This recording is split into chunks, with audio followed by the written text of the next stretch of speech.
बोलिए श्री बांके बिहारी लाल की, श्री हनुमान जी महाराज की।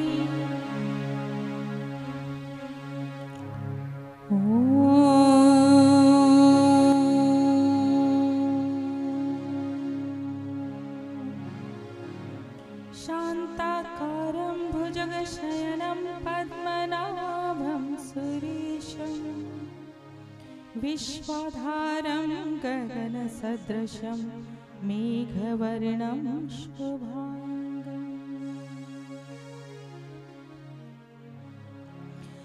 लक्ष्मीकान्तं कमलनयनं योगिभिर्ध्यानगम्यं, वन्दे विष्णु भवभयहरणं सर्वलोकैकनाथम्।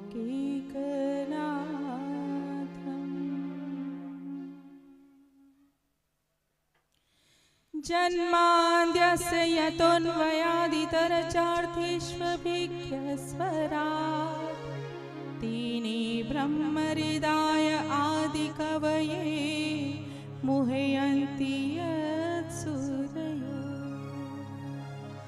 तेजो वारिमृदां विनिमयो यत्र त्रिसर्गो मृषा, धाम्ना स्वेन सदा निरस्तकुहकं सत्यं परं धीमहि। योऽन्तः प्रविश्य मम वाचमिमां प्रसुप्तां, सञ्जीवयत्यखिलशक्तिधरा स्वधाम्ना, अन्यासहस्तचरणाश्रवणात्वगादि प्राणानमो भगवते पुरुषाय तुभ्यम्। बोलिए श्री सद्गुरुदेव भगवान की जय, श्री भागवत महापुराण की जय। सिय राम मैं सब जग जानी, करहु प्रणाम जोरी जुग पानी। अखिल ब्रह्मांड नायक को प्रणाम करते हुए, व्यासपीठ आसीन सद्गुरुदेव को वंदन करते हुए, प्रकृति के कण कण में विद्यमान उस परम शक्ति का स्वरूप आप सभी के सहित आप सभी को जय श्री कृष्ण, जय श्री राम। गुरुदेव के श्रीमुख से परम अमृतमय कथा आज चतुर्थ दिवस का पुष्प भगवान श्री रामेश्वर के धाम में यहाँ आपके मध्य गुरुदेव ने अर्पित किया। और जैसे कहते हैं ना कि पितरों के कल्याण के लिए भागीरथ जी को गंगा जी लानी थी अपने पितरों के कल्याण के लिए, लेकिन उस समय लाई गई गंगा जी आज युगों युगों तक भी सबका कल्याण करती है, तो इसका श्रेय जाता है भागीरथ जी को।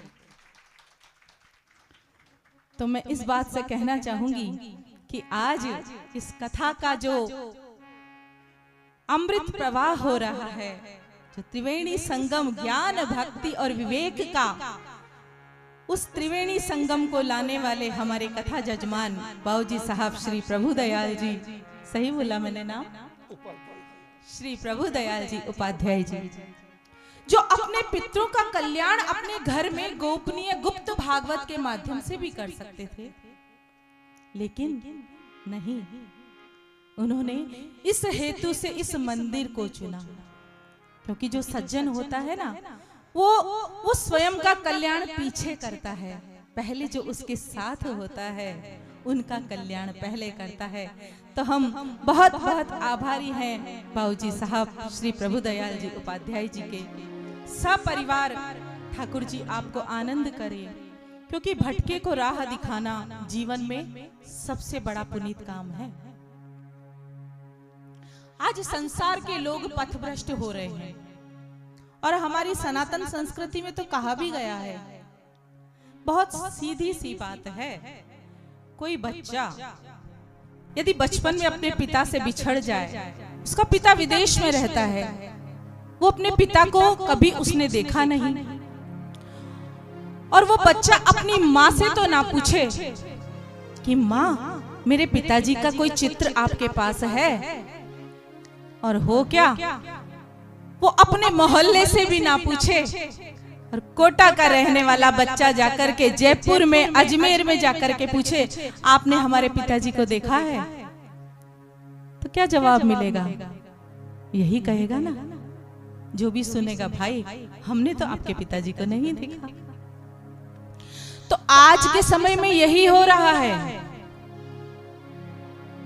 मैं कोई अतिशयोक्ति नहीं कह रही हूं, और मैं अपने प्रति भी आपसे एक बात कहूं कि जब घर में 5 लोग बड़े, दादा दादी पापा मम्मी जो भी बात करते हैं, और उन 5-6 लोगों की वार्ता में अचानक से एक नन्हा सा बालक आकर के कुछ तर्क संगत बात कर देता है, कुछ अपनी राय दे देता है, तो जो गुणीजन होते हैं ना, वो पहले उसकी बात को शांति से सुनते हैं कि उसने कहा क्या है।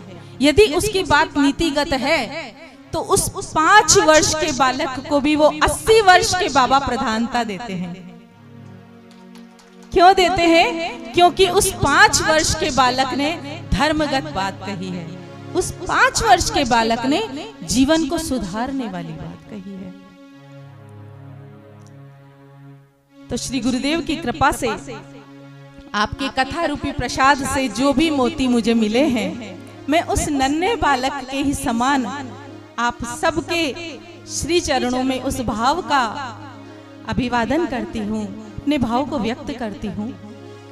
तो कहा गया कि वो बच्चा बाहर जाकर के अपना पिता का नाम पूछ रहा है कि मेरे पिता कौन है, लेकिन यदि वही बच्चा आकर के अपनी माँ से पूछे माँ मेरे पिता कौन है, तो वो माँ तुरंत अपने पति की जो चित्र है वो दिखा देगी, उस बच्चे को बता देगी कि पुत्र तेरे पिता आज जीवन निर्वाह के लिए, कमाई करने के लिए विदेश गए हैं, ये तेरे पिता हैं। लेकिन हो ये रहा है कि हमने हमारे जो पिता हैं, हमारे शास्त्र हैं, रामायण भागवत गीता उपनिषद वेद हमारे गुरुओं की वाणी है, उनको तो हम पढ़ते ही नहीं हैं। और होता क्या है, 4 अक्षर पढ़े कोई भी इधर उधर की प्रपंच की बातें करके आकर के हमारा भी समय व्यर्थ करते हैं, स्वयं का भी करते हैं, और वो जो कहते हैं वो हम मान लेते हैं। तो भैया जी एड्रेस सही लेकर के चलोगे ना तो मंजिल तक पहुंचोगे। जैसे कथा में रामेश्वर धाम आना है, लेकिन एड्रेस दूसरी जगह का ले लिया तो गलत पहुंचोगे। तो इसलिए गीता में भी भगवान ने वही कहा है कि हे अर्जुन, करोड़ों में कोई एक मुझे जानने की चेष्टा करता है, और वो एक यदि तत्व से जानने वाले गुरु की संगत में बैठ करके मेरा भाव सुने, मुझे प्राप्त करने का मार्ग सुन ले, तो मैं उससे सहज ही मिल जाता हूँ, सहज ही मिल जाता हूँ। तो जीवन में अनेक कथाएं सुनी हैं, अनेक प्रवचन सुने हैं, और मैं ये क्यों कहूँ कि ये कथा आपके लिए है। ये कथा सर्वप्रथम हमारे स्वयं के लिए है। जैसे घर में होता है ना, अनेकों प्रकार का भोजन बने, लेकिन माँ एक विशेष प्रकार की भोजन सामग्री ऐसी बनाती है जो संपूर्ण परिवार बीमार भी खा सकता है, स्वस्थ भी खा सकता है, बूढ़ा भी खा सकता है, जवान भी खा सकता है। तो वो ज्ञान की रेसिपी, वो ज्ञान की भक्ति स्वरूपा जो वाणी है, वो है श्रीमद् भागवत, जिसके लिए कहा निगम कल्प तरोर गलितम फलम शुक मुखाद अमृत दव संयुतम पिबत भागवत रसमालयम मुहुरहो रसिका भुवि भावुका। निगम रूपी वट वृक्ष से पल्लवित जो ये फल है, निरंतर आप विद्वानों से यहाँ व्याख्या सुनते आ रहे हैं। तो जीवन की सार्थकता इसी में है। तुलसी संगत साधु की हरि कोटि अपराध। जीवन में 24 घंटे में कितने समय हम दूसरे का कल्याण तो चलिए बाद में करिएगा, स्वयं का कल्याण करने की सोचते हैं। क्योंकि भक्तों ने कहा है, क्षण भंगुर जीवन की कलिका फिर प्रात समय में खिली न खिली, रट ले हरि नाम हरि रसना फिर अंत समय तू हिली न हिली। रट ले हरि नाम हरि रसना फिर अंत समय तू हिली नहीं, क्योंकि जीव की गति वही हो रही है। काल व्याल मुख ग्रास त्रास निर्नाश है तवे, काल रूपी सर्प प्रतिपल हम सबकी ओर बढ़ रहा है। कुछ लोग कहते हैं, अरे अभी तो बचपन है, अभी कोई भगवान को पाने का समय है क्या? लेकिन जो ज्ञानी गुरु के शिष्य होते हैं, प्रहलाद जी ने, ध्रुव जी ने मात्र 5 वर्ष की अवस्था में भगवान को प्राप्त कर लिया और स्वयं का ही नहीं अपने पितरों का भी कल्याण कर दिया। ये है भक्ति, यही है वो भक्ति जिसके लिए मुक्ति भी कहती है। मुक्ति पूछे कृष्ण सो प्रभु मेरी मुक्ति बताए, और परी रहो ब्रिज गैल में तो सहज मुक्ति हो जाए।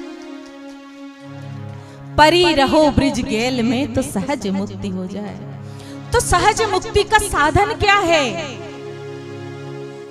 अभी 2 दिन पूर्व गुरुदेव यहाँ पधारे थे, उन्होंने कहा था, यह तन कर फल विषयन भाई, यह तन कर फल विषयन भाई, स्वल्प सुख अंत दुखदाई, यह तन कर ओ साधन धाम मोक्ष के द्वारा पाहि न जेहि पर लोक संवारा। तो यदि कथा में आते हैं, गुरुदेव की वाणी सुनते हैं, तो पहले तो अब देखिए गोपाल जी की कथा आ रही है। गोपाल जी किसे कहते हैं? वैसे हम लोग बहुत धन्य हैं, क्योंकि कोटा में इतनी कथाएं, इतनी ज्ञान भागीरथी बहती है कि यदि हम इतने भक्तों में एक एक को कहें ना, तो भी घंटे भर का प्रवचन तो वो एक एक भक्त कर जाए। इतने ज्ञानी लोग हैं। तो कहा क्या? गोपाल जी, गो कहते हैं इंद्रियों को, अपनी प्रत्येक इंद्रियों को भगवान के मार्ग पर लेकर जाएं, अपने मन को नियंत्रित रखें। मन चंचल है, लेकिन मन को नियंत्रण मन मोहन के भजन के द्वारा किया जाए तो फिर अर्जुन महाभारत के युद्ध में अवश्य ही विजयी होता है, इसमें कोई संदेह नहीं है। और ये कब संभव होता है? यूं तो संसार में हर कोई सोया हुआ है, लेकिन गोस्वामी तुलसीदास जी महाराज कहते हैं, जानहि जबहि जीव जग जागा, जब विषयाना से भायहु बेरागा। जानहि जबहि जीव जग जागा, जब विषयन से भयहु बेरागा। तो मैं अपनी बात को यहाँ केंद्रित करूं कि इंद्रियों को बहिर्मुखी जो हो रही है ना, जो संसार को देखती हैं, जैसे जब एक तामसी प्रवृत्ति का व्यक्ति किसी माता बहन को देखता है तो उसके मन में विकार आता है। जब एक सात्विक प्रवृत्ति का व्यक्ति किसी सुंदर स्त्री को देखता है तो सोचता है कि हाड़ मास का पुतला है, इसमें क्या भले, इसकी जगह तो मेरा बाके बिहारी सुंदर है। और जब एक कृष्ण प्रेमी किसी सुंदर स्त्री को देखता है तो उसकी दृष्टि कहती है, ये साक्षात मेरी माँ भगवती, माँ राधे रानी का स्वरूप है। तो सत रज और तम, तो इंद्रियों का भाव बदल गया ना। जिसने काम की भावना से अपनी इंद्रियों के माध्यम से उस दृश्य को देखा, उसके मन में विकार आ गया। लेकिन जिसने प्रभु को आत्मसात करते हुए उस दृश्य दोनों ने समान देखा, दृश्य दोनों ने समान देखा, लेकिन देखने का नजरिया अलग था।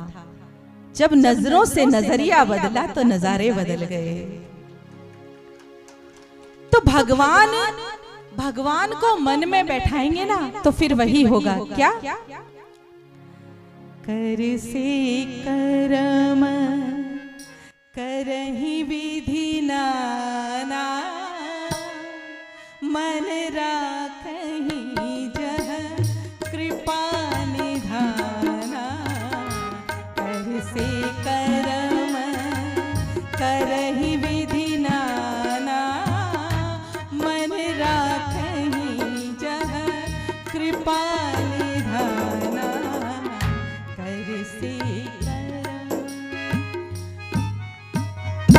तो कथा में ये नहीं कहा जाता कि आप इस कथा मंडप से बाहर निकलते ही अपना घर गृहस्थी छोड़ करके बैराग ले लीजिए। भगवान ये नहीं कहता, क्योंकि गृहस्थ से ही तो ठाकुर जी का सबसे बड़ा काम होता है। गृहस्थ में पंच महाभूत सेवाएं होती है।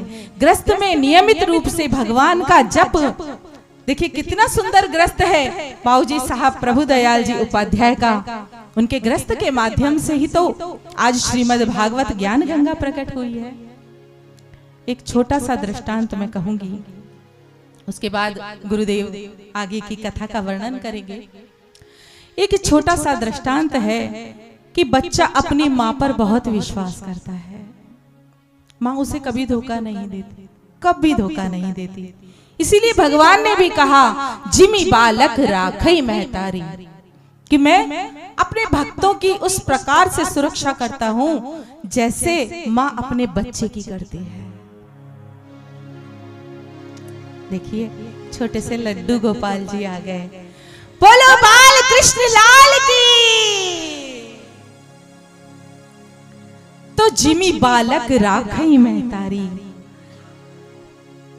तो भगवान पर विश्वास करो। भगवान पर विश्वास कैसे करें?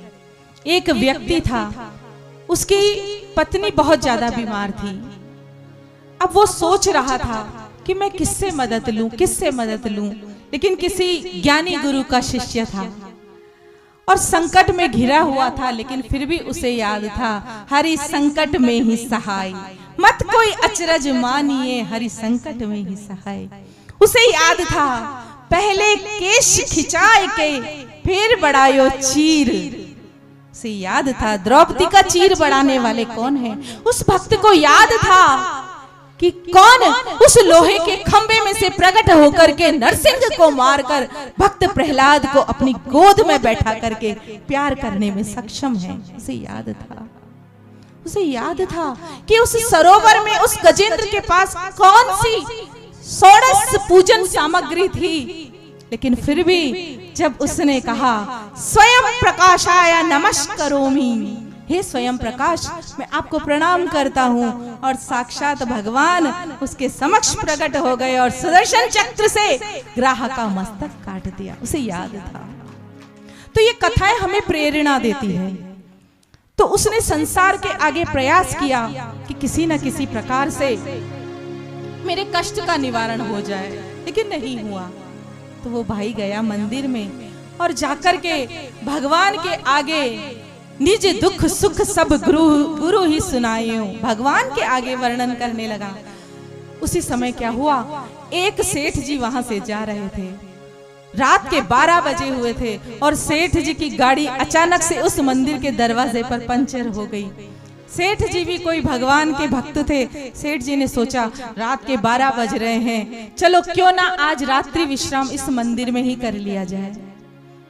भक्त अपनी बात भगवान से कह रहा था, पीछे सेठ जी उसकी करुण गाथा सुन रहे थे, और सेठ जी ने सोचा मेरे पास अपार धन संपत्ति है, यदि मैं उस सागर में से कुछ बूंद इसको दे दूं तो मेरा क्या चला जाएगा। तो सेठ जी ने उसकी करुण गाथा सुनकर के तुरंत 5 लाख का चेक उस भक्त को दे दिया। और उस भक्त से कहा, भाई तेरी पत्नी को जो भी बीमारी है ना, इस 5 लाख में वो सही हो जाएगी, और यदि फिर भी सही ना हो तो ये ले मेरा विजिटिंग कार्ड, ये मेरा एड्रेस ले, तो मुझे आकर मिलना, तुझे जितनी भी राशि चाहिए होगी वो मैं दूंगा। तो वो भक्त नाचने लगा और उसने कहा, भाई जी मुझे ये विजिटिंग कार्ड की जरूरत नहीं है। तो उन्होंने कहा, क्यों नहीं है, क्या तुझे और जरूरत नहीं है इलाज के लिए? तो उसने कहा, भाई जी मेरे पास वो एड्रेस है मेरे पास वो एड्रेस है जो आगे से आगे अपने आप व्यवस्था कर देगा, मुझे आपका एड्रेस नहीं चाहिए। तो ये है वो एड्रेस। तो जो 7 दिवसीय कथा आयोजन हमारे कथा जजमान ने यहाँ किया है ना, मैं अपने सहित स्वयं को मानते हुए आप सभी से भी कहूंगी, एक सूत्र अवश्य लेकर के चलें और अपने शरीर की एक एक बुराई को हर सत्संग के माध्यम से त्यागते चलें, तो बाके बिहारी स्वयं हमें अपने आलिंगन में लेने को आतुर हो जाएंगे। बोलिए श्री बाल कृष्ण लाल की। हाँ, 2 पंक्तियों के माध्यम से गुरुदेव की ओर चलते हैं।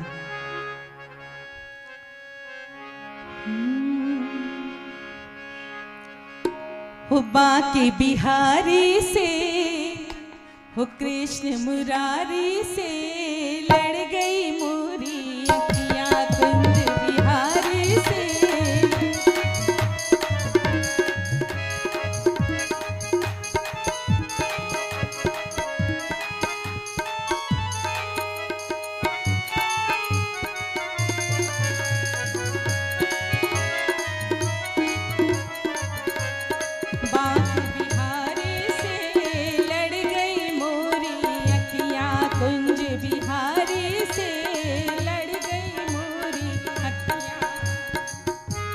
राधे।